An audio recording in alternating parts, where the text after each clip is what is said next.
एक ऐसी रानी दबी रह गई जिसकी कहानी बारे में इनके ज़्यादा कुछ जानते नहीं, पर ये महान रानियों में से थी, कम नहीं।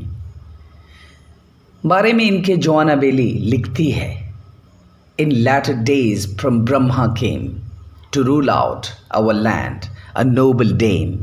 Kind was her heart and bright her fame. Ahalya was her honored name. तो आइए इनके बारे में कुछ और जानते हैं। इनकी बुद्धिमत्ता, कौशलता, वीरता की कहानी सुनते हैं।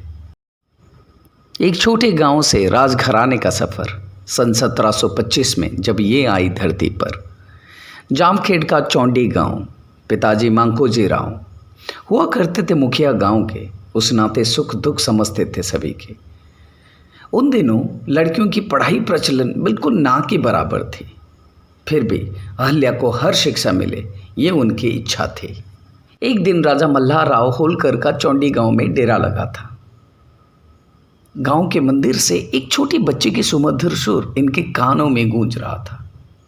बहुत प्रसन्न हुए होलकर जी। पूछताछ से पता चला इतना मीठा गाने वाली और कोई नहीं थी अहल्या जी।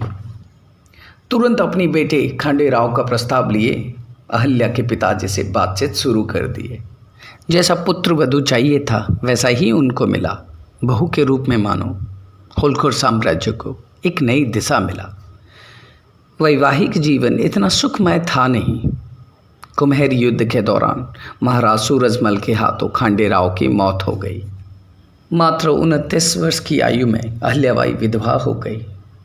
पति के चले जाने के बाद सती होना चाहती थी, इस दुनिया को छोड़कर मर जाना चाहती थी। ससुर जी उन्हें रोकते हुए कहा, अब तू ही मेरा बेटा है, इस राजपाट को चलाने वाली तू ही तो है, पूरा राजपाट तेरा है, तू है तो समझूंगा मेरा खांडे राव जिंदा है। बेटी सती होने का सपना छोड़ दे, मुझे, घर वालों को, पूरी राजवासियों को तेरी ज़रूरत है।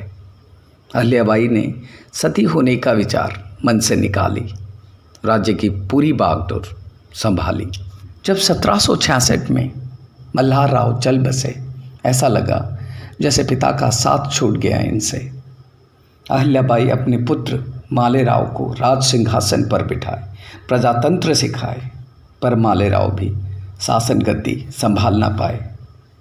सन 1767 माले राव इस तरह बीमार पड़े कि बिस्तर से उठ ना पाए और अप्रैल महीने में ही बीमारी के कारण माँ को मातृहीन बनाकर इस संसार को छोड़ दिए। एक लौते बेटे की मौत से अहल्याबाई एकदम टूट गई, लेकिन प्रजाओं के सुख दुख और अन्य कामकाज से जुड़कर अपनी दुख को धीरे धीरे भुलाती गई। इतना आसान कहाँ है ज़िंदगी बिना अपनों के जीना, पर परिस्थिति सिखाती है हालातों के साथ समझौता करना। होलकर राज्य अब स्वामीहीन हो चुका था। शासन करने वाला अब कोई नहीं था। उठाने फ़ायदा इसका चंद्रचूड़ नाम का एक पुराना अधिकारी को लगा ये सबसे अच्छा मौका। लिखा उसने पत्र पेशवा के विश्वास पात्र रघुवा को, आओ इस राज्य पर कायम करो अपनी हुकूमत को। इस षड्यंत्र की बात अहल्याबाई को पता लग गई। इन्होंने संपूर्ण सत्ता अपने हाथ ले ली और अपनी विवेक बुद्धि से बिना तलवार चलाए ही पेशवा को मात दे दी।